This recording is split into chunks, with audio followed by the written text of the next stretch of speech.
Y bueno, ahora saludamos de vía voz al doctor Ramón Ojeda Mestre, secretario general de la Corte Interamericana de Arbitraje Ambiental, así como consultor de la Organización de las Naciones Unidas, la ONU, en cuestiones ambientales.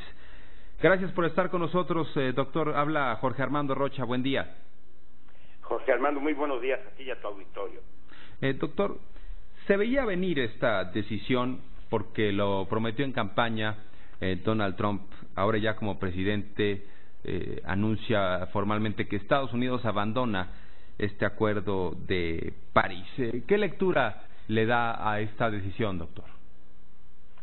Pues son varios aspectos muy preocupantes para México, para la comunidad internacional y desde luego para los retos ambientales que está enfrentando nuestro planeta, nuestro mundo.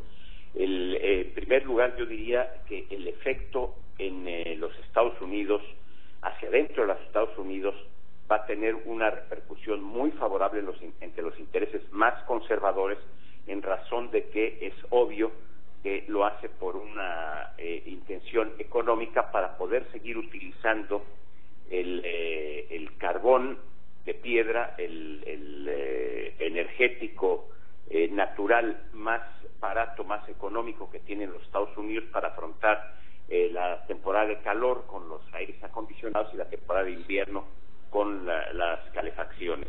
Es decir, va a tener una repercusión favorable para la economía de los Estados Unidos, lo cual fortalecerá políticamente al presidente Donald Trump frente a estos grupos importantísimos que le piden mantenerse dentro del Acuerdo de París, incluyendo empresas muy importantes como la Exxon o General Electric o Chevron o la comunidad científica de los propios Estados Unidos.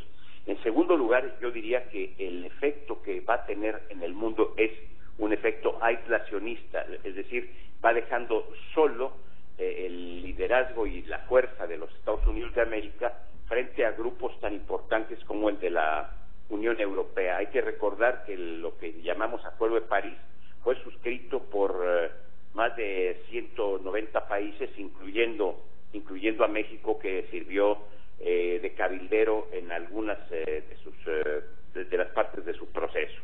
Pero eso también para nosotros puede representar algo muy negativo, puesto que no podemos nosotros dejar de comprender que vamos muy cerca, muy comprometidos con muchas de las decisiones dentro del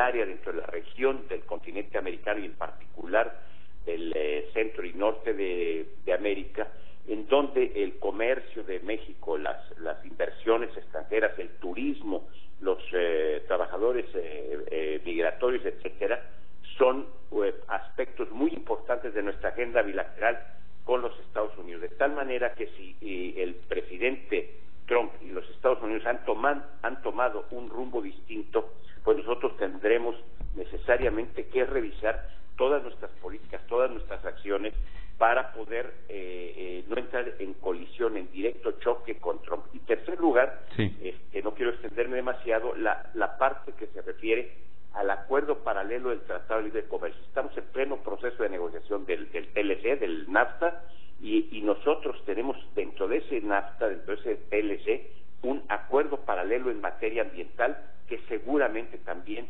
nos tratará de imponer Estados Unidos una revisión a fondo con la perspectiva de la salida preocupantísima, muy preocupante, debilitadora del Acuerdo de París. Entonces, para México y para la humanidad no son buenas noticias el que un país con la fuerza, con el liderazgo, con la economía de los Estados Unidos se salga en estos momentos de ese Acuerdo de París. Doctor, el presidente Trump está bajo la lógica de que Estados Unidos va a contaminar a placer. No obstante, ha hablado de la posibilidad de otro acuerdo. No sabremos qué incluiría, si la lógica es contaminar a placer para obedecer a una situación económica. Me llama la atención, por supuesto, el repudio internacional, que era de esperarse, pero por igual, en una de sus frases, Trump dijo: yo gobierno para Pittsburgh, no para París. Y el alcalde de Pittsburgh salió a decir: pues nosotros sí vamos a respetar el Acuerdo de París.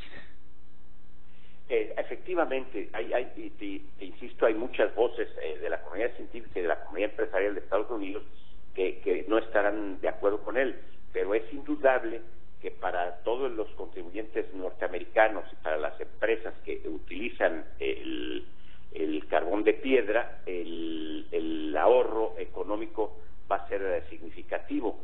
Pero también tenemos la obligación de recordar que Estados Unidos no suscribió nunca el protocolo de Kioto, ni siquiera con Clinton o con Obama.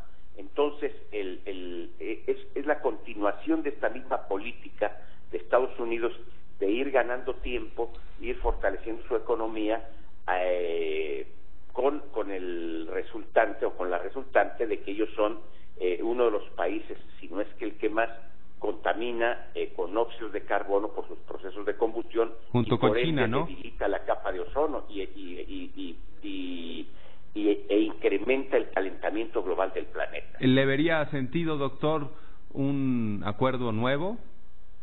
Es precisamente, ellos ganan tiempo, son lo que llamamos los mexicanos argucias leguleyas. Dice, me salgo de este acuerdo, invito a un nuevo acuerdo, y en eso vamos a perder otra vez 3 o 4 años, con lo cual él llegará al tiempo de su proceso de reelección o de las nuevas elecciones en Estados Unidos, fortalecido con su comunidad interna, y él podrá aflojar esas restricciones para quedar bien con la comunidad internacional, negociar sobre todo con Europa y con otros países de Asia o del África, y entonces ya nosotros iremos en la cola y nosotros haremos un sacrificio cumpliendo el Acuerdo de París, y ellos muy cómodamente se ahorran el dinero que implica ese cumplimiento. Bien, doctor, muchas gracias por su claridad, gracias por la entrevista, buen día.